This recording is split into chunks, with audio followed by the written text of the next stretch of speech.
રાજ્યમાં સતત વધી રહેલા મોંઘવારી અને ડીઝલના અછતના મુદ્દે આજે સુરતમાં આમ આદમી પાર્ટી દ્વારા વિરોધ પ્રદર્શન કરવામાં આવ્યું હતું। સુરત કલેક્ટર કચેરી ખાતે પ્રદર્શન કરી કલેક્ટર મારફતે મુખ્યમંત્રીને આવેદનપત્ર પાઠવવામાં આવ્યું હતું। આ વિરોધ પ્રદર્શનમાં આમ આદમી પાર્ટીના પ્રદેશ સંગઠન મંત્રી ધર્મેશ ભંડેરી, સુરત લોકસભા ઇન્ચાર્જ રજનીકાંત વાઘાણી, કોર્પોરેટર પંકજ ચાવડા સહિત મોટી સંખ્યામાં કાર્યકર્તાઓ હાજર રહ્યા હતા।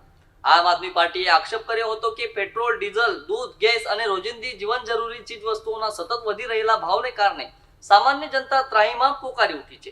પ્રદેશ સંગઠન મંત્રી ધર્મેશ ભંડેરીએ જણાવ્યું હતું કે રાજ્યમાં સર્જાયેલી ડીઝલની અછતના કારણે ખેડૂતો અને ટ્રાન્સપોર્ટરો ભારે આર્થિક સંકટમાંથી પસાર થઈ રહ્યા છે। ખેતીની સિઝન દરમિયાન પેટ્રોલ પંપ ઉપર ડીઝલ ન મળતા ખેડૂતોના ટ્રેક્ટરો ઠપ્પ થઈ રહ્યા છે અને વાવણી પૂર્વે ખેડૂતો ચિંતામાં મુકાયા છે। સાથે જ હાઈવે પર માલવાહક વાહનો અટવાઈ જતા ટ્રાન્સપોર્ટ ઉદ્યોગને પણ ભારે નુકસાન થઈ રહ્યું છે। આમ આદમી પાર્ટીએ ખેડૂતો માટે ડીઝલનું વિશેષ કોટા ફાળવવા, ખાતરના ભાવ ઘટાડવા તેમજ તમામ હાઈવે પર ડીઝલનો પૂરતો પુરવઠો સુનિશ્ચિત કરવાની માંગ કરી। ઉપરાંત ઇંધણ પરનો વેટ અને સેસ ઘટાડીને પેટ્રોલ ડીઝલના ભાવમાં ઓછા કરવા પણ માંગ કરવામાં આવી।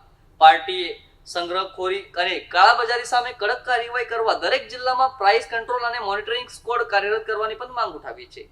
આમ આદમી પાર્ટીએ ચેતવણી આપી છે કે જો સરકાર દ્વારા તાત્કાલિક પગલાં લેવામાં નહીં આવશે તો સામાન્ય જનતા, ખેડૂતો અને ટ્રાન્સપોર્ટરોની મુશ્કેલીઓનું વધુ ગંભીર બની શકે છે।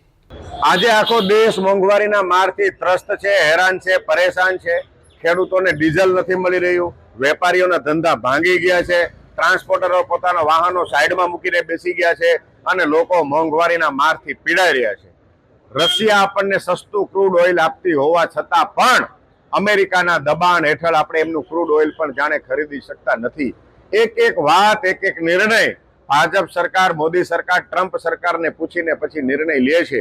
ત્યારે આ દેશને કોણ બચાવશે? આ દેશના લોકો મોંઘવારીથી ત્રસ્ત છે। ત્યારે માનનીય કલેક્ટરશ્રીના માધ્યમથી માનનીય મુખ્યમંત્રીશ્રીને આવેદનપત્ર આપવા માટે આવ્યા છીએ કે ગુજરાતની જનતાને મોંઘવારીના મારથી બચાવવામાં આવે। ગુજરાતની જનતા પીડાઈ રહી છે, ખેડૂતો, વેપારીઓ, ટ્રાન્સપોર્ટરો પીડાઈ રહ્યા છે। આ તમામ લોકોને બચાવવાની જવાબદારી સરકારની છે અને સરકાર એમની જવાબદારી નિભાવે એ આવેદન કરવા માટે અમે આજે માનનીય કલેક્ટરશ્રીને આવ્યા છીએ।